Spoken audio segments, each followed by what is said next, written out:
ஆண்டவராகிய இயேசு கிறிஸ்துவின் அன்பின் நாமத்தினாலே உங்கள் யாவருக்கும் என்னுடைய வாழ்த்துதலை தெரிவித்துக் கொள்கிறேன். அது மட்டுமல்ல, இந்த புதிய வருஷத்தில் முதலாவது நாளில் இந்த வருஷத்தை விட தேவன் உங்களுக்கு நன்மையால் முடிசூட்டி ஆசீர்வாதம் நடத்த வேண்டும் என்று இந்த புதிய வருஷத்துடைய இந்த ஆண்டின் வாழ்த்தலையும் தெரிவித்துக் கொள்கிறேன். அதாவது இந்த டிஜே ஃபேமிலி யூடியூப் சேனலை பார்த்து கொண்டிருக்கிற, சப்ஸ்கிரைப் செய்திருக்கிற எல்லாருக்குமே இந்த வாழ்த்துதலை நான் தெரிவித்துக் கொள்கிறேன். இந்த நல்ல ஆரம்ப நாளில் கூட உங்களோடு ஒரு வசனத்தை பகிர்ந்து கொள்ள விரும்புகிறேன். 2 நாளாகமம் புஸ்தகம் அதிகாரம் 16 வசனம் 9 இப்படி ஒரு வார்த்தை சொல்லப்பட்டிருக்கிறது.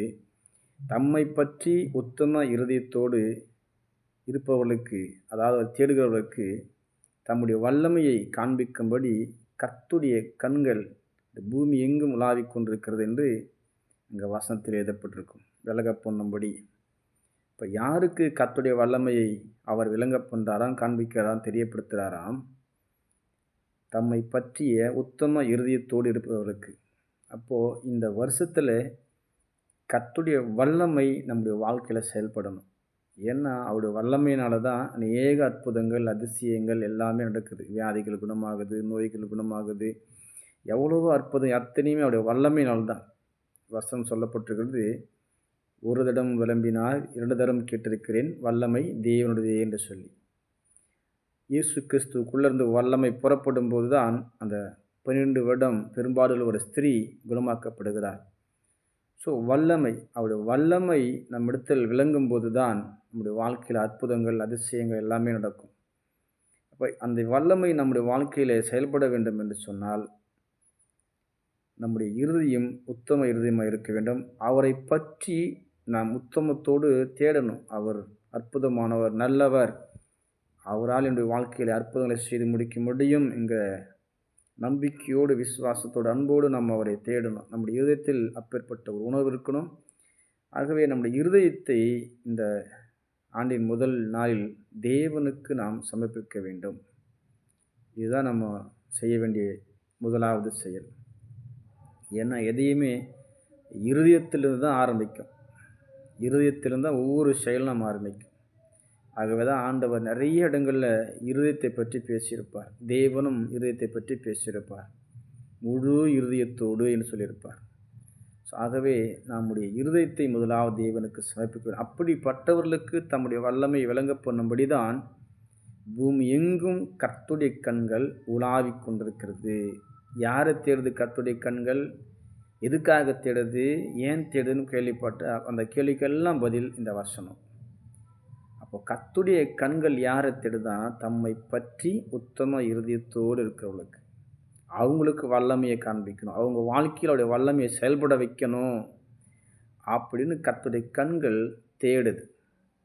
அந்த தேடுகிற ஒரு பார்வையில் நம்முடைய இருதயம் போய் தென்பட்டால் நம்முடைய வாழ்க்கையில் வல்லமை செயல்படும். இதுதான் ரகசியம். அது வல்லமை நம்ம வாழ்க்கையில் செயல்படணும்னா அவர் பார்வையில் நம்முடைய இருதயத்தை நம்ம சமர்ப்பித்துள்ள காணப்படணும். அவர் எப்படிப்பட்ட புரிந்தறிந்து கொண்டவளாக நம்ம இருக்கணும். முதல்ல அவரை பற்றின ஒரு தெளிவு நமக்குள்ளே இருக்கணும். அவங்களுக்கு அவருடைய வல்லமை செயல்படும். அதற்காகவே கர்த்தருடைய கண்கள் தேடிக்கொண்டிருக்கிறது என்று வேதத்தில் அந்த வசனத்தில் கவனிக்க முடியும். ஸோ ஆகவே நான் ரொம்ப நேரம் பேச விரும்பலை, ஜஸ்ட் கொஞ்சம் மட்டும்தான். ஆகவே உங்களுடைய இருதயத்தை கர்த்தருக்கு சமர்ப்பிங்க.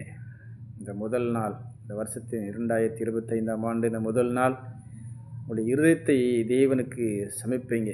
முழு மனசோட உங்கள் வாழ்க்கையில் அவர் தம்முடைய வல்லமையை விளங்க பண்ணி, நீங்கள் என்ன நன்மையை, என்ன ஆசீர்வாதத்தை நீங்கள் விரும்புகிறீங்களோ அதை நிச்சயமாக அவர் செய்வார். ஏன்னா அதுக்காகத்தானே தேடுறாரு, அவருடைய வல்லமையை காண்பிக்கத்தானே தேடுறாரு. எகிப்தில் பார்வோன் மூலமாக அவருடைய வல்லமையை காண்பித்தார் இல்லையா? அதுபோல் அவருடைய வல்லமையை காண்பிக்கத்தான் நம்ம தேடுறாரு. அவர் எப்படிப்பட்டவர் அப்படிங்கிறத உங்கள் மூலயமா மற்றவங்களுக்கு தெரியப்படுத்துவார், உங்களுக்கும் தெரியப்படுத்துவார். ஸோ அதுக்கு நம்ம செய்ய வேண்டிய ஒரு செயல், நம்முடைய இருதயத்தை அவர் சமர்ப்பிக்கணும். இப்படி செயல்படுங்க.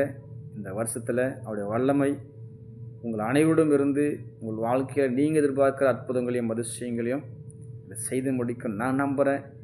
நீங்களும் நம்புங்க, விசுவாசிங்க. கர்த்தர் உங்கள் அனைவரையும் இந்த வார்த்தை நன்மையினால் நிரப்பி அவருடைய வல்லமையினால் உங்களை நிறைவாக நடத்த வேண்டும் என்று சொல்லி நான் கர்த்தரிடத்தில் நான் ஜெபிக்கிறேன். நீங்களும் ஜெபம் பண்ணுங்க. கர்த்தர் உங்களை ஆசீர்வதிப்பார். கிருபை உங்களோடு இருக்கும்.